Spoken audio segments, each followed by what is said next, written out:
and welcome to ThePrint. My name is Debdutta, and in this episode of Go to Pakistan, we discuss Pakistan's dying cinema.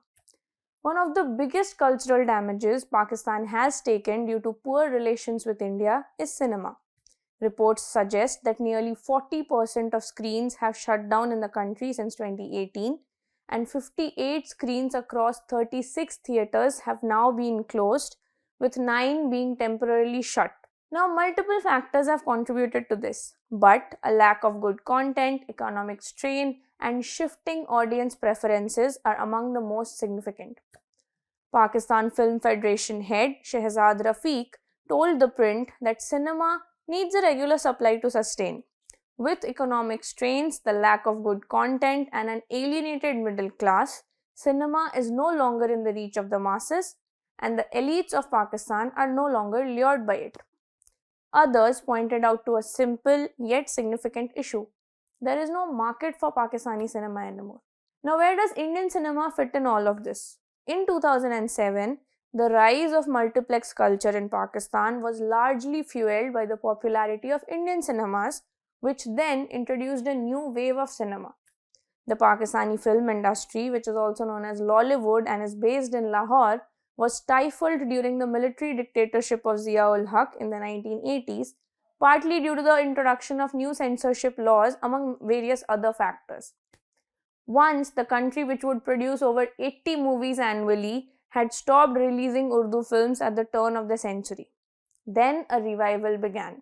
In 2003, young filmmakers in Karachi started experimenting with low-budget films. When a 40-year ban on Bollywood films was finally lifted in 2006, it breathed new life into local film scene where Indian movies were already thriving in the black market. But following the massive commercial success of Bajrangi Bhaijaan in 2015, Indian films were banned yet again in 2016.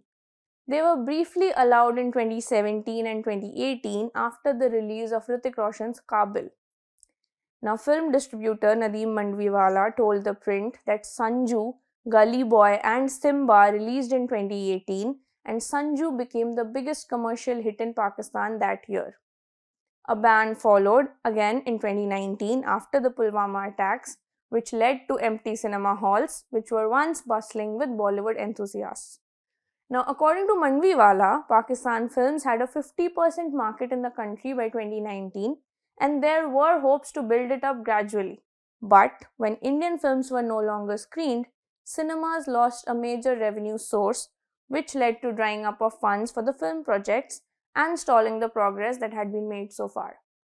Then came the Fawad Khan-starred Legend of Maula Jat in 2022. The movie was a game changer. It broke records and became a cultural phenomenon, also becoming the first Punjabi film in Pakistan to ever gross 400 crore Pakistani rupees globally.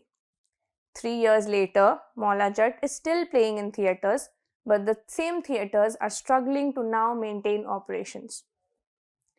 Mandviwala said, and I quote, "Maula Jat made people realize how big a market Pakistan has for cinema, but its impact was not instantaneous, and the gap is too much to be overcome by just one movie." So, what is the problem? Now, the shift towards multiplex cinemas led to the decline of the traditional single-screen theatres, which made films increasingly inaccessible to the average Pakistani.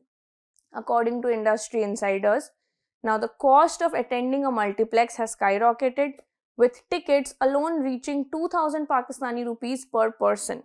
Shehzad Rafiq told ThePrint that for a family, watching one movie in Pakistan means spending around 15,000 Pakistani rupees, including commute and interval snacks. For many, this expense is simply unaffordable. When a person is earning 50,000 Pakistani rupees for a month, they can't justify spending 15,000 on a single outing. As a result, middle-income households have become extremely alienated from the big screen experience. Multiplexes only focused on high-end customers in big cities after the release of Khuda Ke Liye in 2007, which then sidelined lesser-earning audiences in smaller towns. Now, Rafiq said, and I quote, "Cinema halls in Pakistan died not only because of Indian films no longer being screened. It died because films are no longer within the reach of the common masses of Pakistan. Now, here's where TV and OTT came in. Pakistani cinema seems to have lost its cultural connect, but TV is effectively filling the void. Social realism, which used to be a defining feature of Pakistani films, is now more commonly found in TV dramas or as soap operas, which they are commonly called in the country. Affordability and accessibility have made them more viable than a pocket emptying trip to the cinema hall. And the quality of content is far better too. Saifi Hassan, director of critically acclaimed TV shows such as Tanman Neelo Neel and Zard Patton Ka Band, told ThePrint that the problem was that Pakistani cinema started catering to masses and there was a decline in quality. He said, and I quote, "We started making low-grade cinema where women are dancing in weird poses.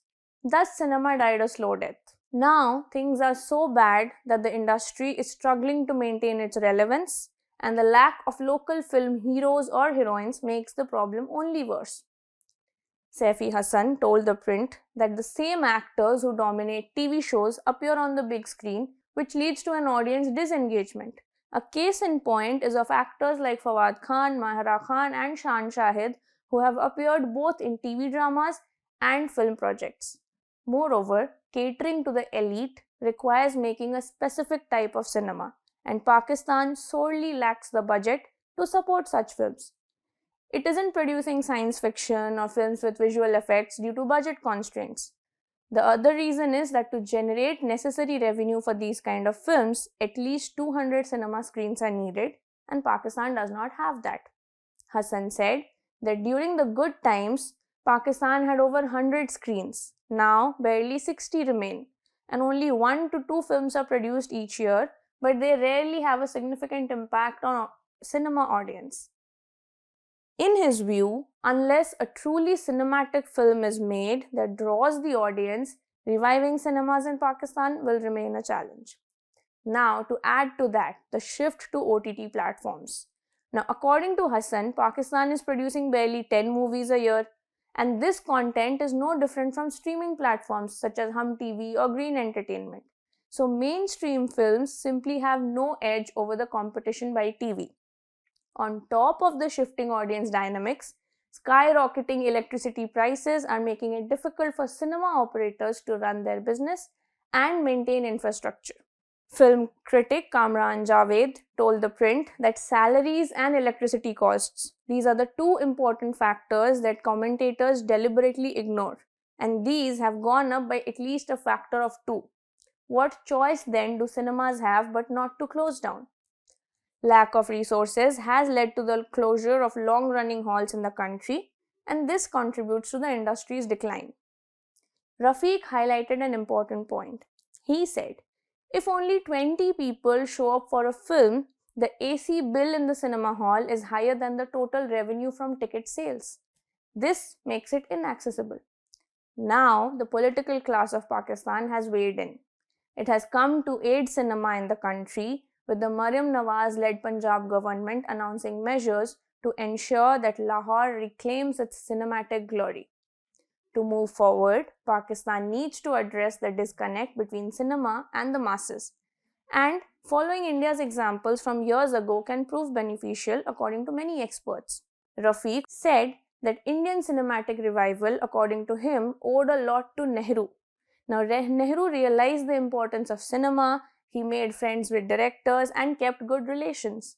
In Pakistan, the current crisis has now triggered this, and the government has pitched in with their support. Rafiq emphasized screening of Indian films could bring back the crowds, while new financial incentives would stimulate local production. The problem is we don't have a dearth of good directors or content, but the industry has failed to capitalize on it, Rafiq told ThePrint. Mandviwala echoed some similar sentiments. As the government moves to introduce incentives, he is hopeful about change within 6 months. But these incentives must be substantial enough to entice filmmakers back to the industry. Here comes Indian films. For Rafiq, cultural exchange through cinema is essential for fostering understanding and connection between nations. He said, Exchange of films leads to mohabbatein in the hearts of people. Cinema has an importance and a cultural connect. This silsila should not stop. This is Debdutta for The Print. Keep watching for more such videos.